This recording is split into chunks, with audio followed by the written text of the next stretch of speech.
이런 특기, 이런 쪽으로 거의 교회가 특화가 되어 있는 거예요. 그래서 얘기 들어보니까는 토요일에는 많이 모인대요. 청소년들이. 토요일에 많이 모여서 콘서트 하고요. 바자회도 하고요. 어려운 사람 도와주기도 하고, 청소년들, 후대들이 많이 모여요. 근데 일요일에는 교회를 안 와요. 왜? 토요일에 너무 거하게 활동하다 보니 피곤해서 굳이 일요일에 교회를 꼭 가야 되나? 너무 안 가면 또 그러니까 가끔 한 번씩 가는 거예요. 그러니까 예배 드리는 게 뭐랄까, 하나의 요식행위고 문화활동, 취미생활인 거죠. 목사님이 하는 모든 말씀이 그냥 목사님이 잘 배워서 연구해서 하는 말로 들리지 나의 영혼에게 하나님이 주시는 영적인 메시지로는 전혀 와닿지가 않는 거죠. 그걸 보고 뭐라고 하냐? 종교생활이라고 합니다. 여러분, 우리는 하나님께 살아있는 예배를 드려야 돼요. 왜요? 하나님은 지금 살아계십니다. 하나님은 지금 살아계십니다. 그래서 우리는 하나님께 살아있는 믿음으로 나아가야 돼요. 살아있는 예배를 이 시간 또 드리기를 바랍니다. 그래서 여러분한테 자꾸만 월화수목금토 평일 동안에도 여러분, 하나님은 여러분과 함께 하시는 위드 임마누엘 원네스의 하나님이고, 그래서 아침에 일어나면 조용히 하나님께 집중하는 시간 가지라고 계속 그러는 거예요. 여러분, 목사님의 하나님, 어머니의 하나님, 아버지의 하나님이 무슨 소용이 있습니까? 나의 하나님을 만나야 돼요. 내가 혼자서 조용히 기도할 때 성삼위 하나님이 나와 함께 하심을 믿습니다. 이 시간에도 하늘의 문을 여시고 하나님의 생명, 하나님의 형상, 에덴의 완전한 축복, 지금 내 현장에 실제로 체험하게 하심을 믿습니다. 시공간을 초월한 보좌의 축복으로 237 모든 현장, 그곳에 내 가정 현장, 직장 현장 다 포함되어 있잖아요. 237 모든 현장에 지금 이 시간에도 빛을 비춰주시는 보좌의 축복을 누리게 하옵소서. 이거 가지고 사실적으로 여러분, 나만의 하나님을 만나세요. 우리가 초다세 집중에 예배드리죠. 제가 항상 예배드릴 때 끝날 때 이렇게 말합니다. 여러분, 예배는 끝났습니다. 기도는 지금부터 시작합니다. 여러분, 예배라는 요식 행위에 참석하는 게 아니에요. 예배가 끝난 뒤에 나만의 하나님과 소통하는 시간이 되어야 됩니다. 이 시간에도 여러분, 마음의 눈을 여세요. 이 시간에 하늘 보좌와 연결되는 그 길이 시온의 대로가 임했다고 생각하세요. 하나님이 주시는 보좌의 축복, 그 빛이 여러분한테 임하는 시간입니다. 그러면은 저 김지영이라는 인간이 하는 말이 아니라 이 시간에는 하나님께서 내게 주시는 그 음성을 들을 수 있어야 돼요. 그것이 살아있는 예배고 바로 살아있는 믿음이라는 겁니다. 여러분, 지난주에 우리는 시편 104편을 함께 나누었습니다. 시편 104편의 주요 내용이 뭐였나요? 여러분 기억나시나요? 막 들짐승 나오고, 그죠? 젊은 사자 나오고, 리워야단 나오고, 다 나오죠? 이런 우주 만물, 자연 만물을 통하여 하나님이 얼마나 위대하신가, 이걸 나타내는 게 시편 104편이었어요. 그래서 지난주 말씀이 뭐였나요? 하나님께 포인트를 두는 자, 영적인 것에 포인트를 두는 자가 참된 성공자라는 겁니다. 그러면 여러분, 그 사람이 누군가요? 여러분이에요. 지금 이 시간에도 예배드리는 여러분, 여러분의 시간과 여러분의 육신이 하나님 앞에 나와서 하나님께 포인트를 두는 여러분이 바로 참된 성공자라 이겁니다. 믿으시기를 바랍니다. 나는 참된 성공자다. 나는 복음의 성공자다. 우리 한번 입을 열어서 한번 고백해 봅시다. 나는 참된 성공자다. 지금 이 시간에 모든 잠을 깨시고, 이 시간에 여러분 모든 무기력을 떨쳐내시고, 예배를 방해하고 말씀과 나를 분리시키려는 혼미케 하는 영들에게서 여러분 예수 이름으로 승리하시기를 축원드립니다. 자, 그러면요, 내가 참된 성공자다. 왠지 내게 믿어지지 않고 내가 어떻게 성공자냐? 바로 그렇기 때문에 이번 주 말씀이 나온 거예요. 이번 주 말씀은 뭔가요? 하나님이 이루시는 방법. 그럼 하나님이 도대체 참된 성공자로 나에게 어떻게 이루시느냐? 이겁니다. 여러분, 이거 아셔야 돼요. 하나님이 어떻게 이루시냐? 이거 아셔야 됩니다. 자, 만약에 내가 하나님이 이루시는 이 방법에 대해서 무지하면요, 아무리 지금 내가 믿어보려고 애를 쓰고 아무리 내가 막 믿음을 가지려고 해도요, 자꾸만 혼란스러워요. 왜냐하면 세상에 나가면 그게 다르잖아요. 그러니까 말씀이 나의 삶의 현장에 적용하기가 굉장히 어려운 거예요. 자꾸만 시험이 들고 표시 안 나게 낙심이 되고, 그러면은 점점 무기력해지고 무능해져요. 점점 내가 무기력해지고 무능해져서 나오는 게 종교 생활이에요. 아까 제가 미국 교회 얘기 그래서 한 겁니다. 아무리 하려고 해도 내 삶의 현장에 뭐가 어떻게 돌아가는지 혼란스러워요. 적용이 안 돼요. 목사님이 말씀하는 건 성경 속의 얘기지 그게 나하고 뭔 상관이 있는데 이게 자꾸 반복이 되다 보면은 무기력해지고 무능한 신앙생활, 종교생활 하게 되는 겁니다. 여러분, 하나님은 지금 또 살아계십니다. 우리와 함께 하십니다. 오늘 시편 105편 이 말씀은요 45절까지인데 저희가 다 읽지 않았어요. 그러나 언제나 본문은요 전체 다 보는 거예요. 45절까지 다 봐야 됩니다. 이 시편 105편 1절부터 45절까지는 무슨 내용이냐? 이스라엘을 출애굽시킨 하나님의 역사가 나타납니다. 그래서 이스라엘을 절대 벗어날 수 없는 그 출애굽의 역사를 이루신 하나님이 대체 어떻게 이루셨냐 나와 있어요. 그래서 우리는 오늘 이 시편 105편을 통해서 하나님이 이루시는 방법이 뭔지를 배워야 되는 겁니다. 자, 여기 8절 보세요. 8절 보시면요. 중요한 말씀 나옵니다. 그는 그의 언약 곧 천대에 걸쳐 명령하신 말씀을 영원히 기억하셨으니 이는 아브라함과 이삭과 야곱과 온 이스라엘에게 하나님은 어떤 하나님이시냐? 언약의 말씀을 주십니다. 그리고 그 언약의 말씀을 천년에 이르도록 성취하시는 하나님이십니다. 하나님은 어떤 하나님? 언약의 말씀을 주시고 말씀대로 이루시는 하나님이에요. 그래서 언약 가진 자는 절대로 망하지 않는 겁니다. 하나님은 천년에 걸쳐 내가 죽은 뒤에도 반드시 그 말씀대로 이루세요. 그래서 이 시편 105편에는요. 언약, 말씀 이런 의미의 단어가 무려 14번이나 나옵니다. 여러분, 우리가 살아계신 하나님, 살아있는 말씀이 뭔지 체험을 하면요. 성경 한 구절 읽을 때에 내 마음에 감동이 와요. 감격이 와요. 누가 가르쳐 줄 필요가 없어요. 무슨 뜻인지 깨달아져요. 저절로 깨달아져요. 그게 살아있는 말씀이라는 거예요.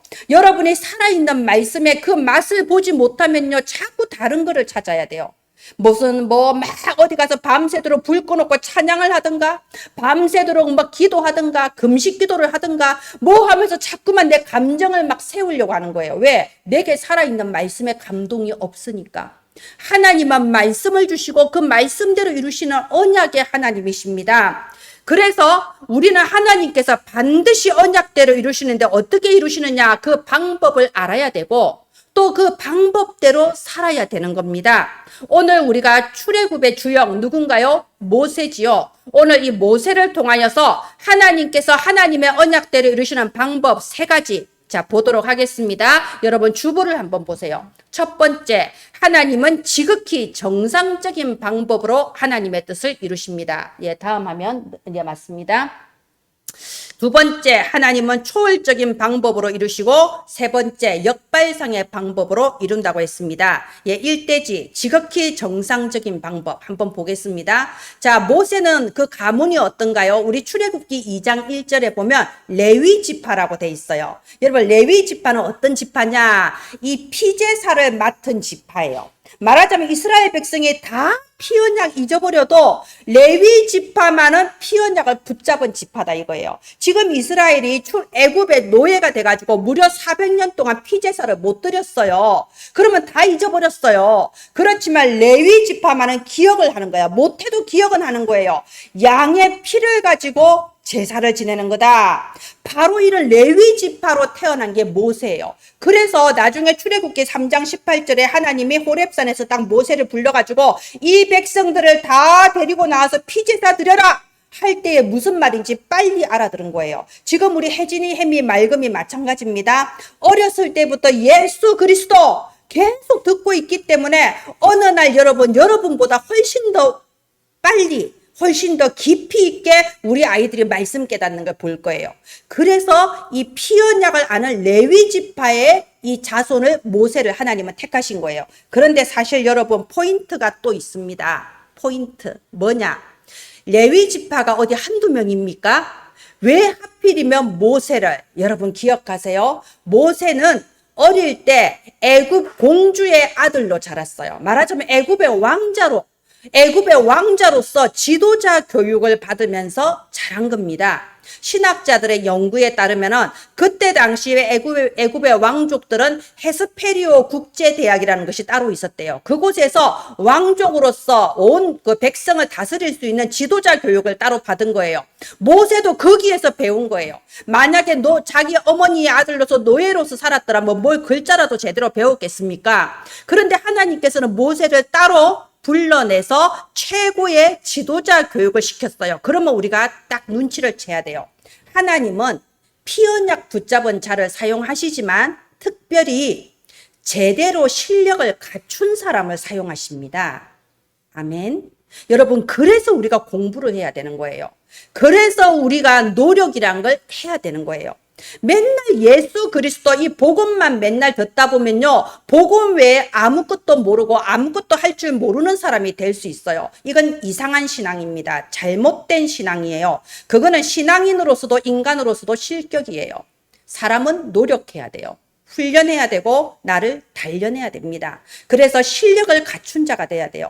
하나님은 지극히 정상적인 방법으로 역사하십니다. 이렇게 생각할 수 있어요. 장사 가게 하나 차려 놓으면 내가 하나님 자녀인데 하나님 축복하시겠지. 설마 안 되겠어? 설마 내가 언약 붙잡았는데 나한테 잘 되게 해주시겠지? 여러분, 그걸 신비주의라고 해요. 그걸 신비주의라고 해요. 그게 한탕주의, 신비주의입니다. 그런 거 아니에요.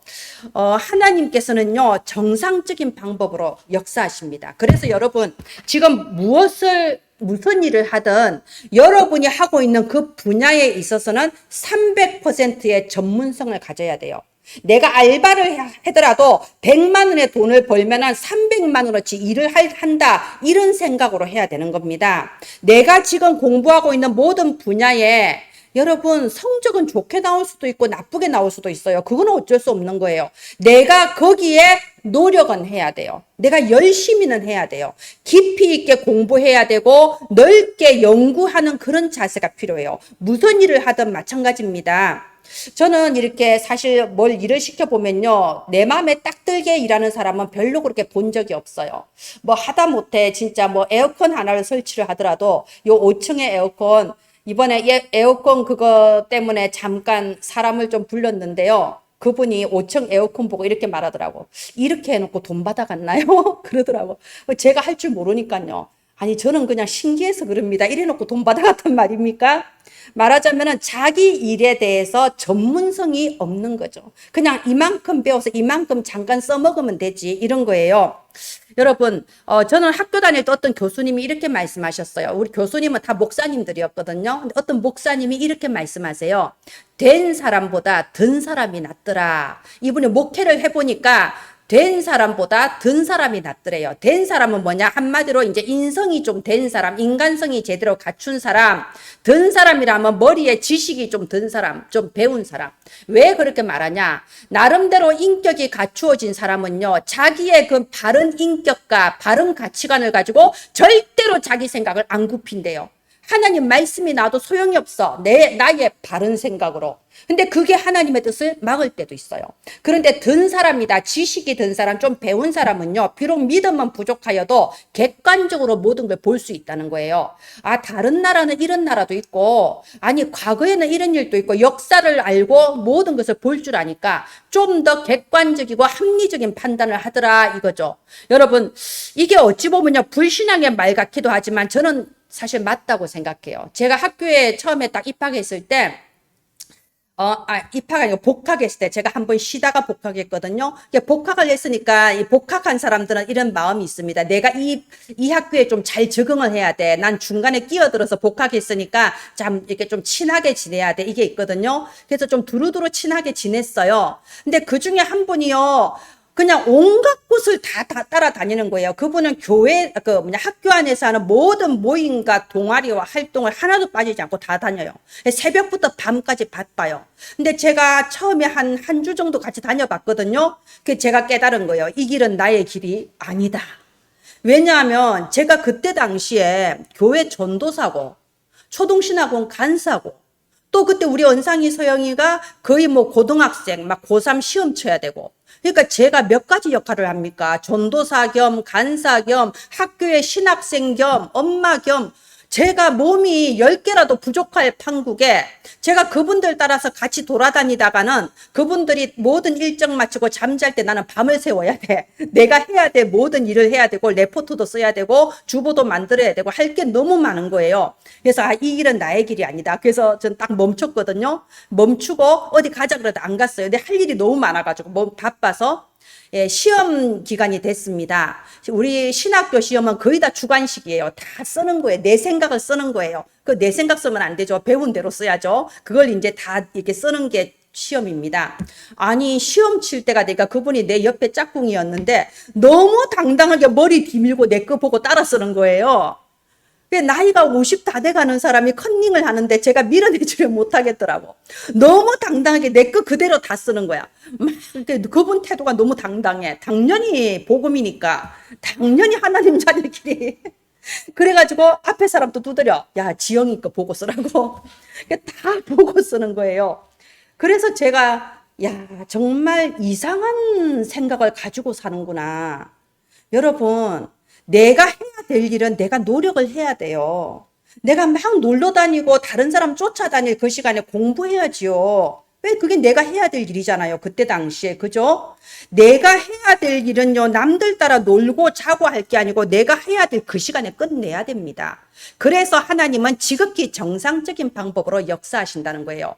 빌립보서 4장 7절에 보면은 모든 지각에 뛰어나신 하나님의 평강이 그리스도 예수 안에서 너희 마음과 생각을 지키시리라. 우리가 정상적인 신앙을 가지고 있다면 정통교회에서 정통신학을 배우면서 정상적인 신앙생활을 한다면요. 생각도 바르게 돼요. 정상적인 생각을 하게 됩니다. 그럼 정상적인 삶의 자세로 살게 되어 있어요. 무슨 일확천금 노리듯이 나는 뭐 이렇게 해도 하나님 복 주시겠지, 잘 되게 하시겠지, 공부를 해야 성적이 좋게 나오는 거예요. 내가 조그만 사업을 하나 해도 영수증 하나도 가짜로 끊어주고 약속 시간도 안 지키는데 누가 내 사업을 잘 되도록 해주겠어요. 그죠? 정상적으로 해야 됩니다. 그래서 내가 하는 모든 일에 불신자보다는 더 잘해야 돼요. 깊이 있게 넓게 공부도 하고 연구도 해야 됩니다. 여러분, 그래서 아침 시간이 중요해요. 여러분이 하나님의 자녀다, 렘넌트다 그러면서 아침에 9시까지 회사를 가야 되는데 8시 50분에 일어나서 뛰쳐나가가지고서는 안 되는 겁니다. 우리 예원이는 기숙사 살잖아요. 그러면 바로 옆에가 교실이잖아요. 예, 아침 9시에 수업인데 8시 50분에 일어나면 언제 기도하고 가겠어요. 그죠? 남들보다 일찍 일어나서 기도점 말씀 듣고 묵상하고 기도하는 그 시간이 필요해요. 그래서 우리가 지금 영적 서밋, 기능 서밋, 문화 서밋 이 말하는 겁니다. 우리가요 미리 준비해서 남들보다 좀 더 하지 않으면요 하루 종일 쫓겨다녀요. 시간에 쫓겨다녀요. 그리고 하루 종일 지적당해요. 이것도 제대로 못해? 저것도 제대로 못해. 하나님 자녀가 돼서 불신자한테 무시당하고 지적당해서야 말이 됩니까? 그래서 여러분, 우리 주보에 보면 영적 서밋, 기능 서밋, 문화 서밋 그 말이 나오는 거예요. 먼저 내가 아침에 일어나서 영적 서밋이 될 수 있어야 돼요. 하나님이 주시는 영적인 힘과 보좌의 능력을 내 것으로 다 끌어당길 수 있는 그 영적 서밋이 돼야 돼요. 그러면 낮 동안 삶의 현장에서 기능 서밋 300%의 전문성을 가지고 불신자를 능가하는 그런 기능 서밋이 되는 거고, 그러면 밤에는 문화 서밋, 오늘 내게 있었던 모든 만남과 일에 대해서 하나님의 말씀으로 답을 찾을 때 그 사람이 이해가 되고 그 사건의 의미를 깨닫게 되는 겁니다.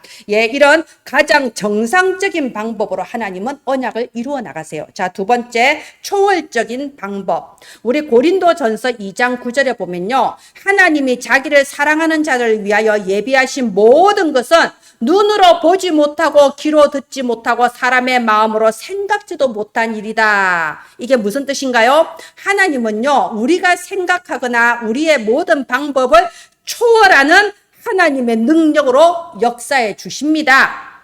그래서 이렇게 5절 6절 보세요. 105편 5절 6절 보면요. 그의 종 아브라함의 후손 곧 택하신 야곱의 자손 너희는 그가 행하신 기적 그가 행하신 이적, 그의 판단을 기억해라고 하는 겁니다. 하나님은요, 우리가 전혀 예상치 못했던 초월적인 방법으로 역사하세요.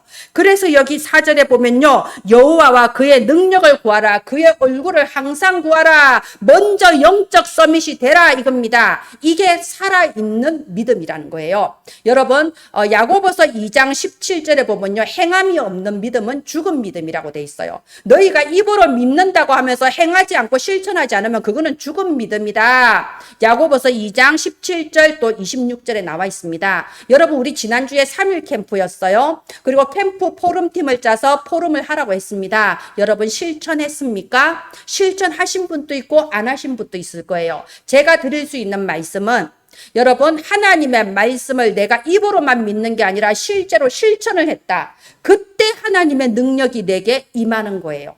실천할 때 하나님의 능력을 체험하게 되는 겁니다. 우리 여호수아서 3장 보세요. 하나님께서 요단강을 앞두고 뭐라고 하셨나요? 저 제사장들의 발이 저 요단강 물을 밟을 때에 요단강이 갈라진다고 했습니다. 그때는요, 요단강이 홍수처럼 막 넘치는 시기였어요. 그런데 보십시오. 백성들이 딱 줄을 서고 제사장들이 언약궤를 메고 행진을 한단 말이에요. 강물이 갈라질 것이라고 믿고 행진하는데 언제 갈라졌다고요? 요단강 앞에 섰을 때 안 갈라져요. 요단강 물을 발로 밟고 섰을 때 갈라졌다고 돼 있습니다. 이게 행동하는 믿음이라는 겁니다. 지금 이 출애굽도 마찬가지예요. 모세가 말했습니다. 양을 잡아서 그 양의 피를 문설주에 발라라라고 돼 있어요. 그러면 이게 10번째 재앙인데요.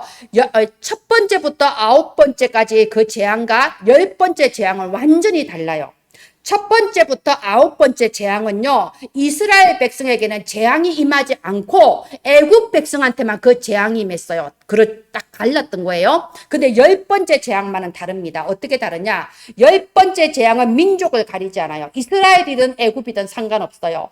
양의 피를 바르는 사람은 재앙이 6월 넘어갈 것이다. 패스 오버 할 것이다. 그러면 내가 혈통의 애굽 사람이라도 말씀을 믿고 순종해서 그 말씀을 실천해서 피를 발랐을 때에 바로 선택받은 이스라엘 민족 6월절에 그 감동을 체험할 수 있는 겁니다.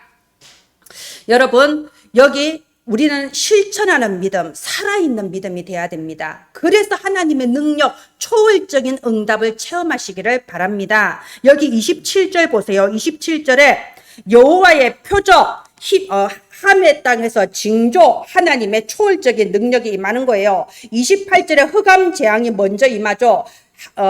해가 사라지고 온 나라가 캄캄해지는 겁니다. 29절 나일강이 피로 변합니다. 30절 개구리 재앙이 임합니다. 31절 파리 재앙, 그 다음에는 이 재앙, 그 다음에는 우박 재앙, 그 다음에는 포도나무, 33절에 포도나무와 무화과나무, 뭐죠? 농사를 망하게 하는 그런 악한 해충이 가득 들이닥친 거예요. 그리고 34절에는 메뚜기 재앙, 여러분 이거 다 아시잖아요. 마지막으로 36절에는 이제 10번째 재앙, 장자가 다 죽어버리는 재앙이 들이닥치는 거예요.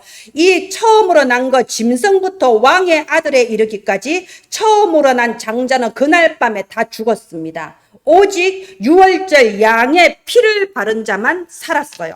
그것이 바로 하나님의 초월적인 능력이에요. 자, 그래서 이러한 모든 기적을 행하시면서 이렇게 홍해를 가르시고 나갈 때 어떻게 38절에 보십시오. 37절부터 38절 보면요. 이스라엘 백성 떠나는 걸 애굽 사람들이 너무 기뻐했어요. 그러면서 자기 은팔찌, 금목걸이, 자기들의 모든 폐물을 다 줘서 보냈어요. 제발 좀 빨리 떠나가다오. 너희 때문에 우리 다 죽게 생겼다. 어서 가라 하면서 막 은과 금을 챙겨서 보냈다고 되어 있습니다. 그래서 이 광야로 나갔을 때 39절에 보면요. 낮에는 구름 기둥, 밤에는 불 기둥. 40절에는요. 배가 고플 때는 메추라기를, 또 41절에 목이 마를 때는 반석을 열어서 물이 강물처럼 흐르게 하셨어요. 모든 능력과 기적을 다 보이셨어요. 이러한 능력과 기적을 보이신 이유가 뭐냐? 바로 42절입니다. 42절 중요해요. 이는 그의 거룩한 말씀과 그의 종 아브라함을 기억하셨습니다.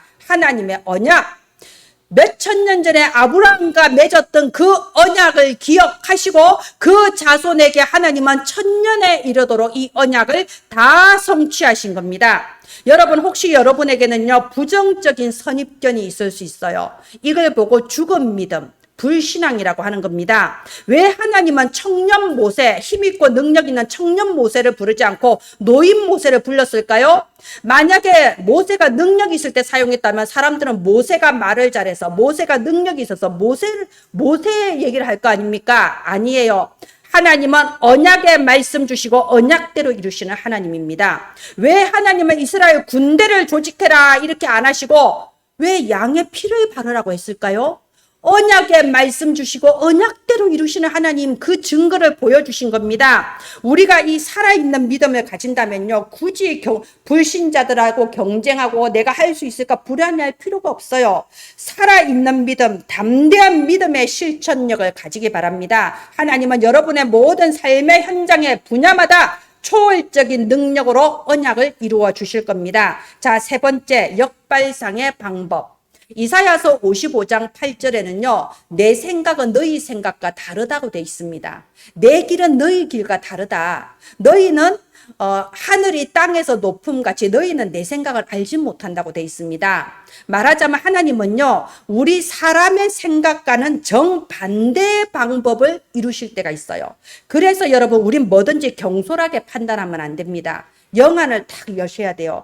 영안을 열고 보면요, 하나님은 고난을 통해서 그 고난이 축복의 발판이 되게 하십니다. 여기 12절 13절 한번 보세요. 12절 13절 보면요, 그들이 그 땅에 나그네가 되고, 13절에 이 족속에서 저 족속에게로, 이 나라에서 다른 민족에게로 떠돌아다녔다.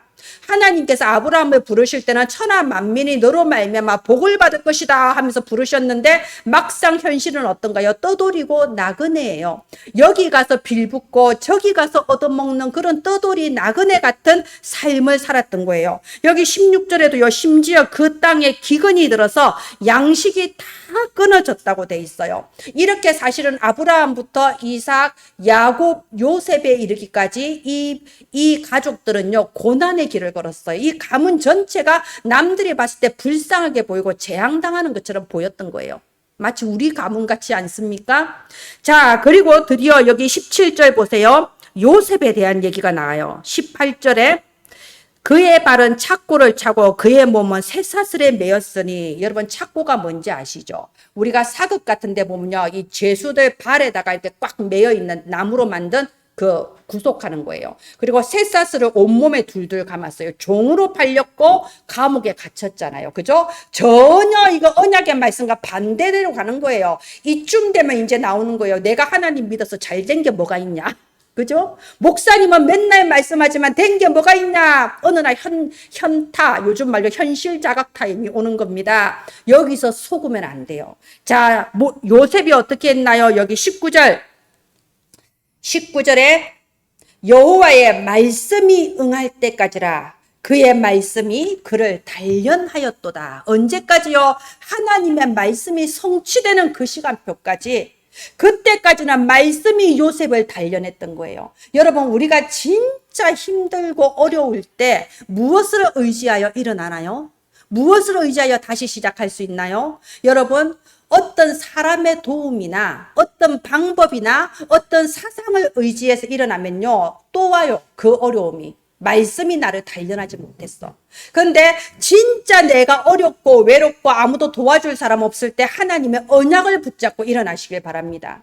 하나님의 말씀을 의지하고 일어나기 바랍니다. 그 무엇도 내게 힘이 되지 않는데 하나님의 말씀이 내게 힘이 되고 하나님의 말씀이 나를 일으켜 세우는 그 체험을 하시기 바랍니다. 제가 서론에 말씀드렸잖아요. 살아있는 말씀을 체험하셔야 된다고. 말씀이 정말 나를 살리는 그걸 체험을 하셔야 돼요. 그게 바로 말씀이 그를 단련하였도다. 여러분이 나는 왜 예배 드려야 되냐? 하나님의 말씀이 선포되니까. 내가 하나님의 말씀 하나 붙잡고 일어난다. 이게 체질이 되어야 돼요. 그게 말씀이 그를 단련하였도다라는 거예요. 그런 사람은 뭐든지 경솔하게 생각하고 경솔하게 판단하지 않습니다. 영안이 열리면요, 가장 절망적일 때 하나님이 가장 중요한 문을 여신다는 게 보여져요. 마가다락방 초대교회가 그랬잖아요. 어디 훔치고 도망갈 데가 없어. 사면초가야. 밖에 나가면 잡혀가는데 소망이 아무것도 없어요. 그런 소망에서 그들이 더불어 마음을 같이하여 오로지 기도에 힘썼더라. 약 10일 정도 앞도 뒤도 아무것도 생각하지 않고 기도에 집중한 겁니다. 그럴 때 하나님께서 모든 문들을 확 열어주셨어요. 15개 나라 선교의 문을 여시고 흔들리지 않는 참된 제자, 3천 제자에 일어나는 제자의 문을 하나님은 열어주셨어요. 여러분이 혹시 완전히 꽉 막힌 현장 속에 나는 사면초가 속에 있다. 온전히 하나님께 집중하세요. 하나님은 이때에 가장 중요한 문을 여십니다. 하나님은 연약한 자를 통해 큰 계획을 이루세요. 베드로, 못 배우고 무식한 베드로가 저 로마 백부장 고넬료에게 전도를 했다니까요. 스데반이 아무 힘이 없어서 그냥 순교당해 죽은 것 같지만 그로 말미암아 선교하는 교회 안디옥 교회가 세워지는 발판이 됐습니다. 하나님은 강한 자를 무릎 꿇려서 새로운 비전을 주십니다. 바울 많이 배웠고 많이 가졌고 강한 자였어요. 예수 믿는 사람 잡으러 다니는 사람이었어요. 그런데 하나님은 이 사람을 다메섹 도상에서 무릎 꿇려 버렸어요. 그리고 새로운 비전을 줬습니다. 그 전까지는 내 가문의 힘을 가지고 내가 배운 이 학벌의 힘을 가지고 나는 이런 사람이 되겠다. 근데 그거 다 없애버렸어요. 새로운 비전 줬습니다. 이방인과 왕들에게 예수 그리스도의 증인될 자로 새로운 비전을 주신 겁니다. 우리가 성경에 보면요, 못 배운 사람, 이런 사람만 나오는 거 아니에요. 식주인 가이오, 빌레몬, 이게 로마 황제의 친척으로서 권세와 재산을 가진 사람들이에요. 하나님은 그런 사람들을 무릎 꿇려서 세계 보고 말하는 새로운 비전을 주셔서 제2의 시작을 하게 하셨습니다. 그래서 역발상의 방법이라는 겁니다. 이 말씀의 결론을 맺겠습니다. 혹시 여러분 지금 나는 어려움을 겪고 있지 않습니까? 여호와의 말씀이 응할 때까지니라.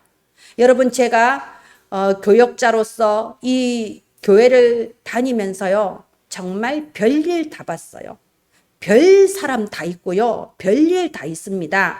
그러나 여러분, 그의 말씀이 그를 단련하였도다. 여호와의 말씀이 응할 때까지 여러분 흔들릴 필요 없어요. 하나님은 우리를 각인, 뿌리, 체질 만들고 계신 겁니다. 언약은 변하지 않습니다. 언약대로 반드시 이루십니다. 그래서 세 가지 방법을 알아야 돼요. 하나님이 어떻게 이루어 나가시냐. 이걸 모르면요, 여러분 현실에 대해서 혼란스럽고요, 시험 들 수도 있고요, 그래서 종교인 돼버릴 수도 있습니다. 정말 살아있는 하나님을 체험하는 살아있는 믿음의 사람으로서 그리스도의 핏값으로 세우신 이 교회를 살리며 아이들의 뜰, 이방인의 뜰, 기도의 뜰을 이루어 나가는 그런 대표적 축복의 모델로 서게 되시기를 예수님의 이름으로 축원드립니다. 기도하겠습니다. 하나님 은혜를 감사합니다. 우리를 예수 그리스도 절대 언약 가운데 우리를 구원하시고 이제 세계복음화 237 나라의 그 비전을 품은 전도자로 불러주심을 감사합니다. 하나님이 언약을 이루어 나가시는 방법을 알고 그 방법대로 사는 저희들 되게 하소서. 하나님의 중요한 언약을 붙잡고 끝까지 승리하여서 가정과 가문과 후대 앞에 모델로서는 저와 은혜나무 가족들 되게 하소서. 이번 주에도 하나님께서 이루시는 그 길 속에 있는 축복의 사람들에게 하옵소서. 살아계신 주 예수님 이름으로 기도합니다. 아멘.